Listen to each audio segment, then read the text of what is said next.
Hello, everyone, and welcome to your Warriors Group podcast. I am your host, Albert Ramos, and today we are going to be talking about a very trending subject right now within our troops and within our service members.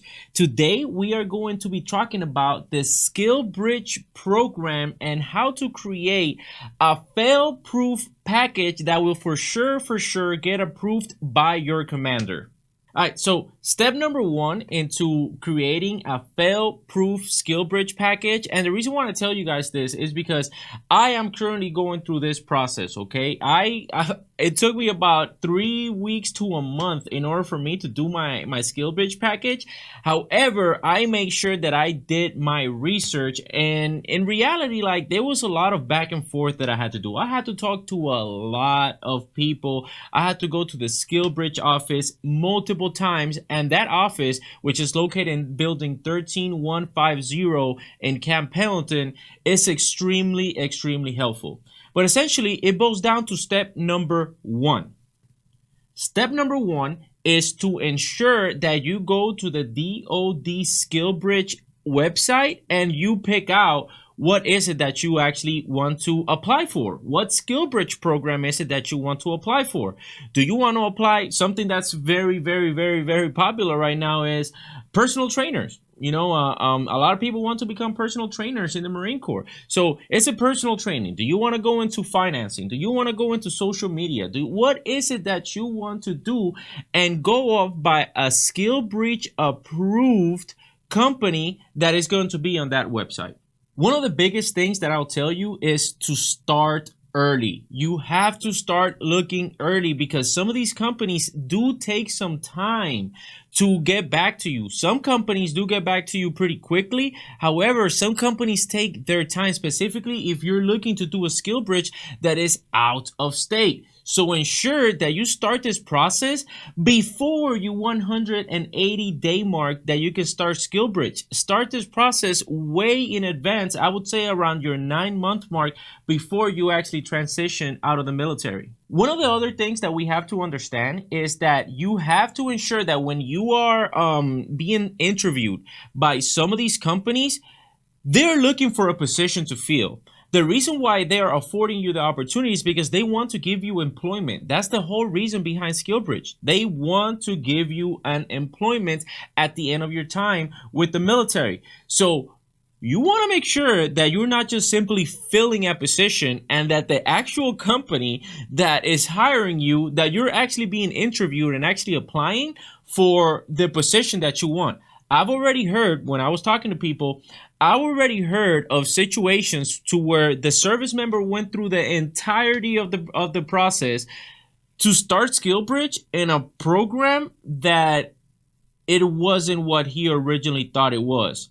You can get out of the Skillbridge program. However, you just shot yourself in the foot because you're either going to have to apply again for a completely different Skillbridge, or you just simply have to go back to work in your regular unit. You pick which one would you like. Within the first part, you also want to understand what the memorandum of understanding is. This is something that when I was going through the Skillbridge process, I didn't fully understand. People kept telling me MOU, the MOU, the MOU. What's the MOU on the Skillbridge website? I was like, listen, I have absolutely no idea what the MOU is.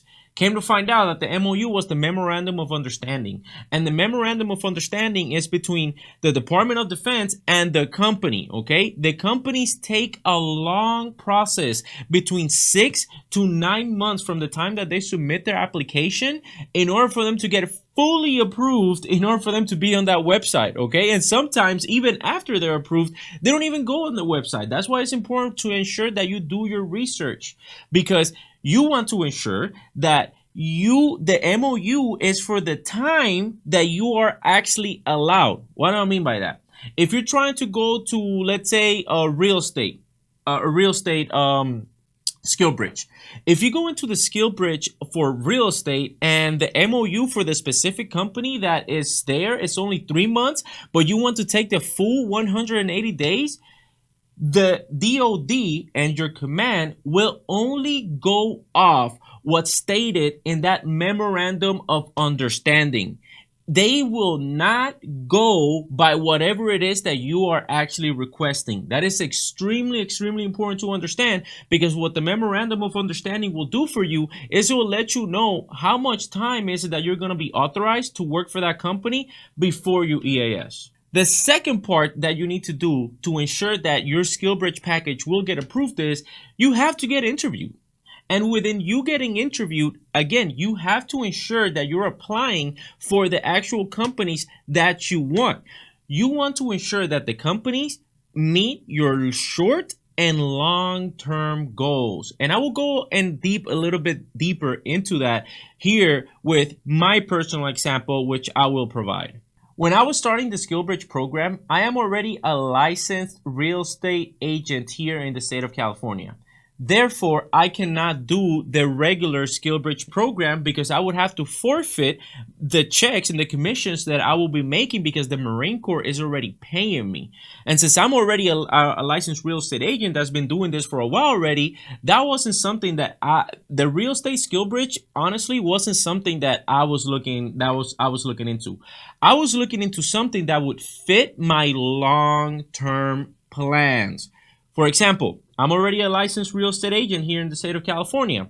Therefore, what would be something that would complement my clients and would help me to give my clients a better position? Well, mortgages. So what I decided to do was I decided to look into SkillBridges that are for mortgages. And let me tell you something, there's really not a lot out there, because you can do SkillBridge for Navy Federal. Navy Federal has a SkillBridge program. FrontWave also has a SkillBridge program for mortgages. However, that is if you do not currently have a real estate license, because again, they will have you forfeit that real estate license and not practice real estate license because you're working with a bank or lender. So therefore, I was like, how can I do this? The only people that would allow me to work with them would be a mortgage broker, okay? A mortgage broker.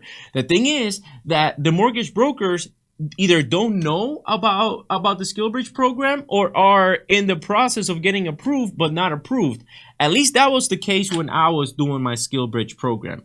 So I dig a little bit deeper and I found this program that is called Hiring Our Heroes. Excellent program which I highly recommend to everyone that it's already has the leg up and already started doing their business or started doing whatever it is that they want to transition out to doing while they were inside of the military. Because the Hiring Our Heroes will connect you with the actual companies that you want to work for if you've been doing your research. Step number 3 is once you actually get approved for your SkillBridge, you have to go back to the SkillBridge office and you have to get the paperwork. You have to start your actual SkillBridge package, okay? They have a template on how to fill out the paperwork, and basically what you want to ensure, the most important part that will have your paperwork be turned back is if your dates are not matching.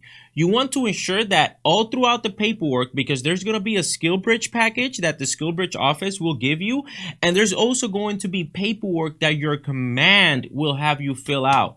You want to ensure that in both paperwork, because essentially that will be all those folders or all those packets will be put into one singular folder in order for the commander to be able to see absolutely your entire package. The number one reason why it will get denied or it will get turned back for corrections is if your dates are not matching. The second most common thing why it will get turned back is if you are not counting in your leave. For example, I have almost 60 something days of leave, and by the time that I transition out of the military, I will have around 68 days of leave. What that means is I cannot take terminal leave in conjunction with my SkillBridge. The SkillBridge office will not allow it. So ensure that if you're planning on going to SkillBridge, that you are taking advantage of those days, because if not, you will have to sell those days back to the military, and that is not a good deal. The reason why that's not a good deal is because when you sell your leave, you're only selling your basic pay. However, if you're married, guess what you're forfeiting if you're selling your leave? you're forfeiting your BAH, and that is not a good deal. You want to ensure that you use your leave days prior to you going on Skillbridge. Very important for us to understand that. The fourth part that we need to take in consideration is you need, after you've already filled out all your documentations and your package is completely filled out, there's going to be 3 things that you're going to need from your command. You are going to need an OIC recommendation letter. You are going to need a company CO endorsement letter, and you're also going to need a battalion commander endorsement level. Keep in mind this. The final approval lands at your battalion commander's discretion. However, your battalion commander is going to go off what your OIC and your company commander are recommending. So basically what the battalion commander wants to see in those endorsements letters and those recommendation letters is that your section is not going to suffer or is not going to fall behind if you were to go on Skillbridge for X amount of days. Very important for us to understand that, because essentially if you are in a high-speed, low-drag MOS and you are needed all the way up to the very last moment of your contract, it's really up to the commander to allow you to go on Skillbridge or not. Very important that we understand that as well. The fifth step that you need to do is you need to go into JKO, which is basically log in with your CAC, and you have to fill out the ethics, the professional and personal business ethics. That it's a course that you literally just type personal and professional business ethics and it'll show up. It's like a 1-hour course. You finish that course and you include it in your package. And the sixth and final thing that you will need to ensure, and that is tied in your package, is a bio. You got to remember, your OIC might know you, but your company commander and your battalion commander might not know you as well as your OIC. So you want to ensure that they know who you are. Not only that, the most important thing in order to ensure that your package gets approved is what is it and how is it that this is going to help you to attend employment outside of the military. Because if you don't specify what type of licenses, what type of certificates, if you're going to have a guaranteed job offer by the time of the Skillbridge, you're not really providing all the information that the commander needs in order for them to make an informed decision. Finally, guys, what we want to ensure is that we provide the commander all the information up front in order for them to make the best determination in your favor to attend Skillbridge. And you got to remember, guys, no one is going to care more about this than yourself. So go ahead and make sure that you know where your package is being tracked. Ensure that you take pictures of the logbooks. Ensure that the S1, that the company office is putting your package in the logbooks and that you're tracking the process of your package. Because if not, trust me, your package is not the only one that the OIC, the company commander, the company first sergeant, the sergeant major, and the commander is going to have. So it might sit in their box for a couple of days unless you start asking those questions to your S1. So be engaged throughout the entire process to ensure that your BAH package gets approved. Thank you so much, guys, for watching. I hope that this video is extremely helpful. And if you guys have absolutely any questions, go ahead and reach out in the link in my bio, and I will provide you guys the templates that I utilize in order for me to get my BAH package approved. So I'll see you guys in the next one, and have a good one.